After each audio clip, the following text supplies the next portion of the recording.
Well, on social, you never know who is your customer and who isn't your customer.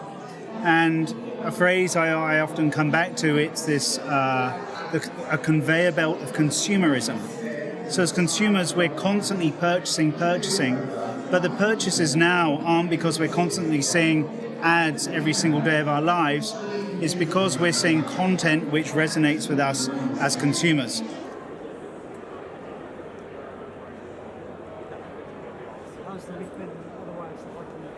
Hello and welcome to Coffee and Conversation here on BTCN. I'm your host, Shashank Bengali, and I'm here with Charles Tidswell. He's a Vice President at Socialbakers here in Singapore. Charles, thanks for being with us. You just have given a talk about the social experience. Tell us a bit about what that means to you and what you spoke about. The social experience is really focused on the consumer. I believe that brands are too focused on selling, and that departments within brands are so busy competing for the same customers' attention that there's huge conflict within the organization. So those pillars are typically sales, marketing, and customer care, and they don't all have a single view of the customer. So they're all sending out different messages to the same person at the same time, and it's not an optimal customer experience. So I really wanted to help brands think about don't be your brand, be a fan, and that was really the underlying message. Right, and you said you actively avoided the word customer in a way. Tell me why customer is maybe not the right word in this context. Well, on social, you never know who is your customer and who isn't your customer. And a phrase I often come back to, it's this a conveyor belt of consumerism. So as consumers, we're constantly purchasing, but the purchases now aren't because we're constantly seeing ads every single day of our lives. It's because we're seeing content which resonates with us as consumers. If it's always about a customer, you're not really going to get an authentic message across. So you need to think a lot more about a broader perspective, and that everyone is a potential consumer, but they're not all necessarily customers. A large part of what Socialbakers offers to your clients is looking at things like AI and technology to drive that user experience, customer experience. What role does AI, for example, play in developing these relationships you're talking about? Yeah, you're right. That's a really good question. We've spent a lot of time developing AI into our suite of solutions. And there's a reason for that. We identified that users of our products were continually making the same mistakes. And a lot of those mistakes could be eliminated. And so we've inserted AI into various areas of our workflow, of our platform's workflow, so our users can think more about the strategic initiatives they need to work on and less on the mundane thinking and more of the tactical activities. And we found that AI has been a great replacement to help brands move away from these mundane tasks and be a lot more strategic. So whether that's identifying what's the right content, what content to boost and what content not to boost within the social ecosystem, and a number of different areas. So our users get information much quicker, which is more relevant and more authentic to what they're trying to do, and just be then more efficient in their everyday job roles.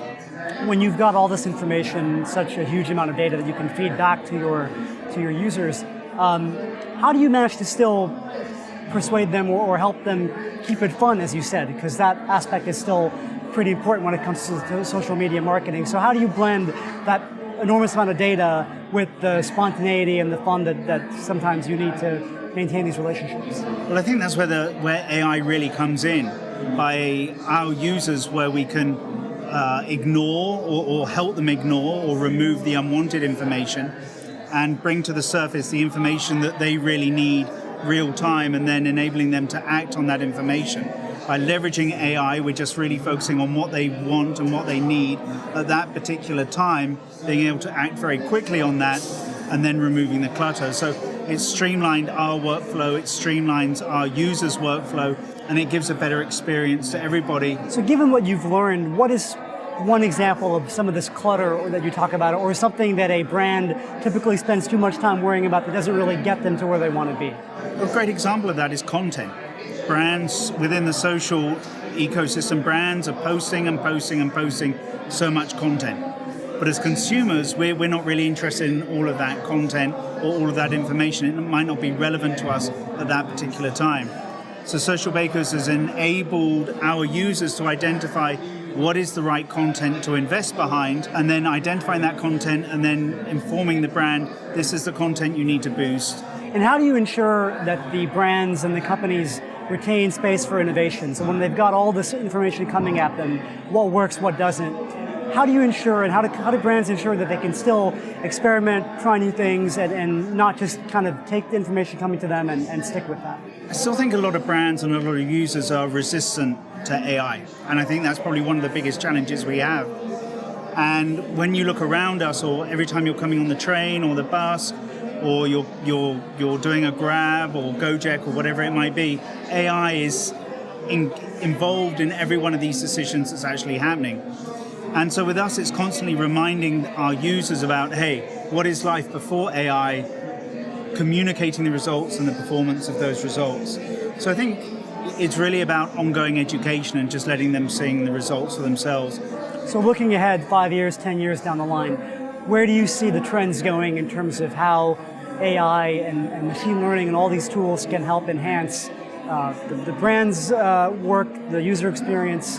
What do the trends look like where you sit? Yeah, that's a really tough question to answer. And if I knew that and I had my crystal ball, life might be very different. I believe the biggest challenge actually in the next 5 years is organizations, the CMOs, the CIOs, actually embracing AI technology and being able to let it run without so much control. And only when we start to see that in the coming years are we really going to get benefits from the technology and really get the learnings and enriched learnings beginning to surface so we can really benefit from those. I still believe there's huge challenges with those target audiences embracing the technology.